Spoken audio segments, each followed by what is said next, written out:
Only then they will put the limits, credit limit, and then you can purchase anything with the plastic card. That is credit card. And the industry, from my experience discussing with the company who issue this credit card, they what we call obviously mentioned, clearly mentioned, when we ask about, just like you say just now, what if the customer repay or pay the amount in full within the time limit? Correct? What is their response? Their response, this is the type of customer that we don't want them we just don't want them. Because this kind of customer is in the wrong industry. If you want to make a payment in full every time you purchase, you should not have a credit card, but instead you have to have a charge card. So our business, credit card business, is meant for you to pay late. That is the backbone of the business, backbone of the credit card.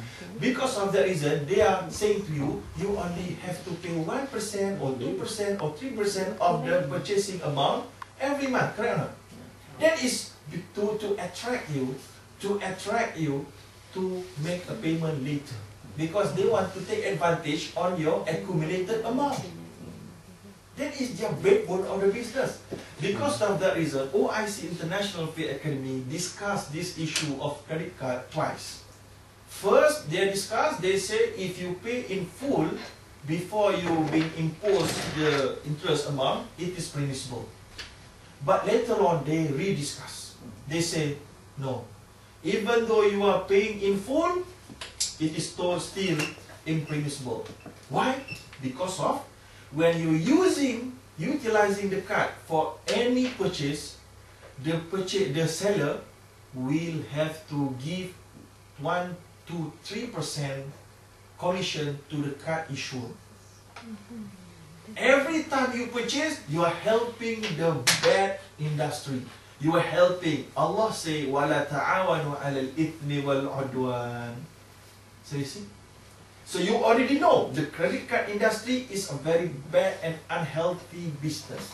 So when you are still subscribing to the card and using the card, you are with knowing that the card issuer will get commission out of your purchase, you are helping them. But having said that, unfortunately, even the debit cards, which are Visa and MasterCards, even they incur now, the shopkeepers incur a charge of between 2 to 4%. I understood that. Yeah, but the difference is that the backbone of the debit card and the charge card is different from the credit card. Yeah.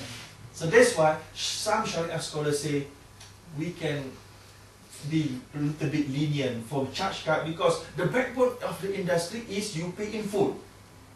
You are not being encouraged to pay late as compared to credit card. It's very evil, you know. Absolutely. Very evil. Okay, that's the difference. That is the answer for your question. Is it clear? Yeah. Okay, so debit card is the best card for the Muslim, if you can find it. But beware, debit card also might be prohibited. Why? Because in order for you to get the debit card, you have to open an account with the bank. Okay?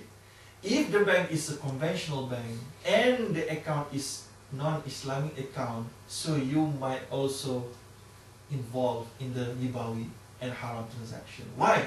Because when you place your deposit, your cash with the bank will take all of your money from these 20,000 people.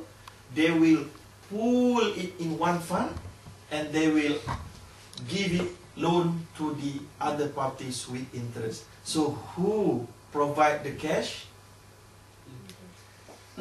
Again, you. So because of that reason, in order to make sure that our debit card is permissible, please ensure that the account is Islamic account, so that there will be Sharia advisor monitoring that the account from the fund will be not utilized for non-halal transactions. In UK we have Lloyd's Islamic account, we have HSBC Amana, we have Islamic Bank of Britain, and so on and so forth. So we have alternative. But in Sweden, I don't know. In Ireland, don't have. When you don't have that kind of account in your country, the ulama, the scholars say you might take it, but based on the rukhsah. Rukhsah meaning necessity based. But you have to have a plan with your Muslim community. You have to have a plan. What if all of Muslim here, for example, in Uppsala, go to the one bank here and ask, don't you have any Islamic account? I would love to open if you have Islamic account. And then the other, tomorrow, the other Muslim will go and ask the same thing, and the same thing. You imagine 1,000 people ask the same thing. So conventional market is based on demand and supply. When there are demands, they will think, there are a lot of people asking this. Why not we just introduce one to attract more people to come and save their deposit with us? So you will be the core pioneer to do something different. That is your role in this kind of country. Even in UK. We have a lot of banks there, Barclays, we have NatWest.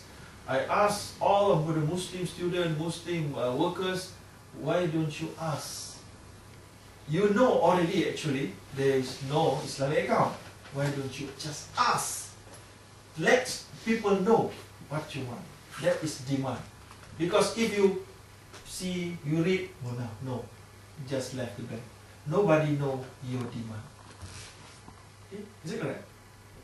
That is our rule. Okay, that is the penalty. You can see that is riba jahiliyah. That is riba jahiliyah. Okay, so riba jahiliyah also not only happen and occur in the bank's activities, but it is also occur in our daily life when you give out any loan.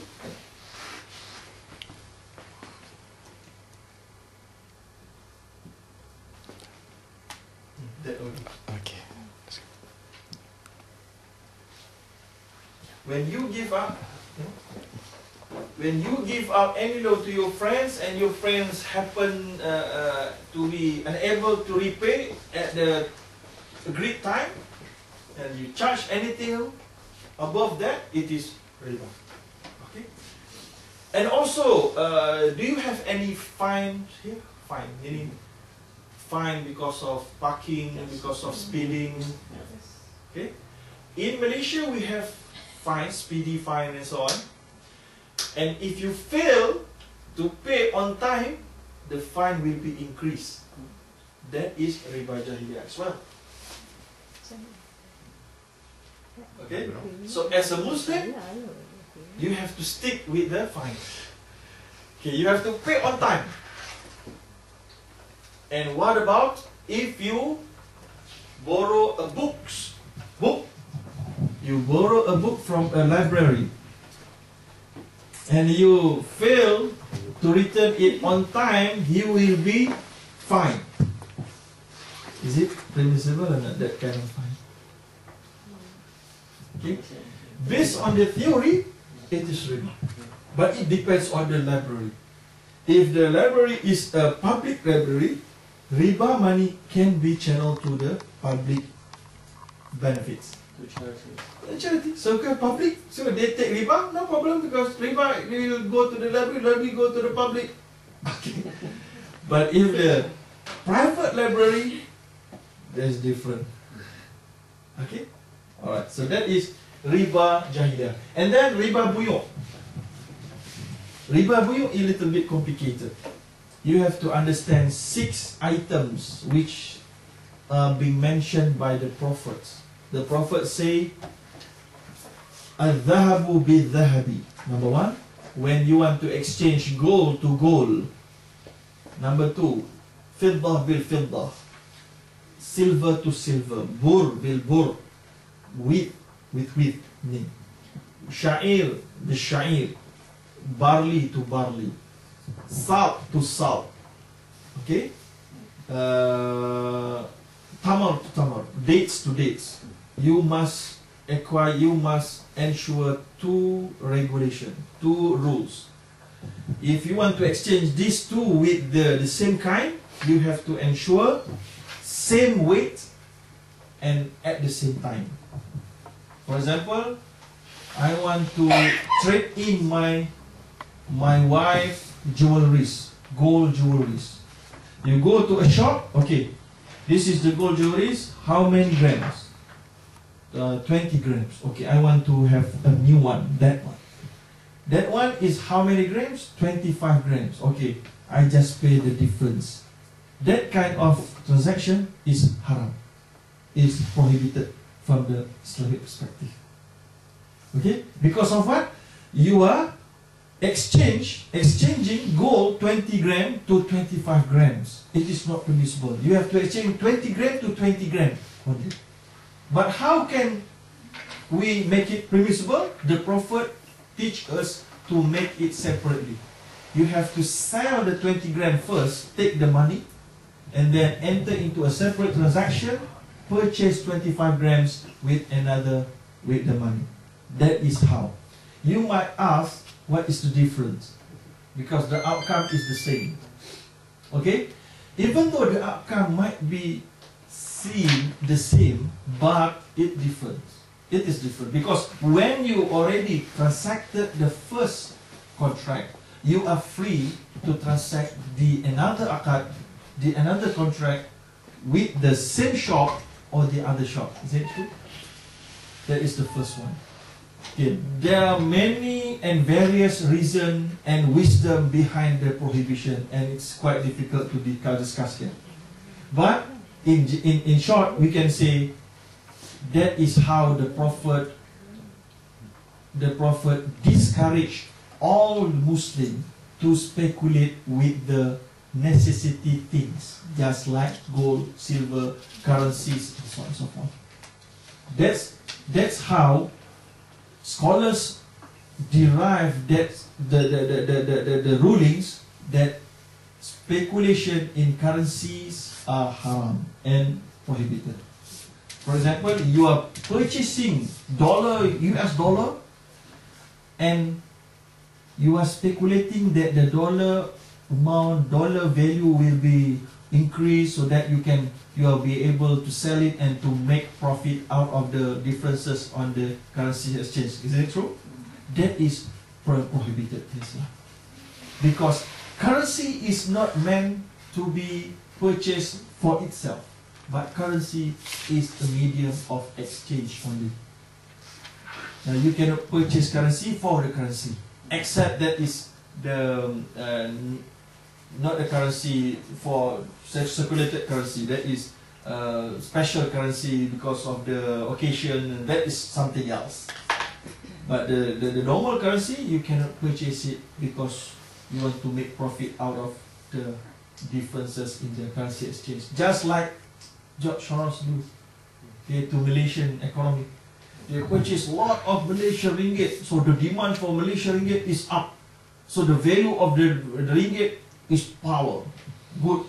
And then suddenly, he just sell it in lump sum, billion dollars. So just like ringgit is, nobody wants it. So everybody panic, everybody sell ringgit as well. So the ringgit value drop. So that is what happened. Speculation is haram in Islam. That is how derived. That is how the ruling is derived from the hadith. So that is riba buyu type of fadl. Fadl meaning different in weight. But if you want to purchase a gold by using currencies, there will be only one ruling, one regulation, one only. That is nasi'ah. That means must be hand to hand.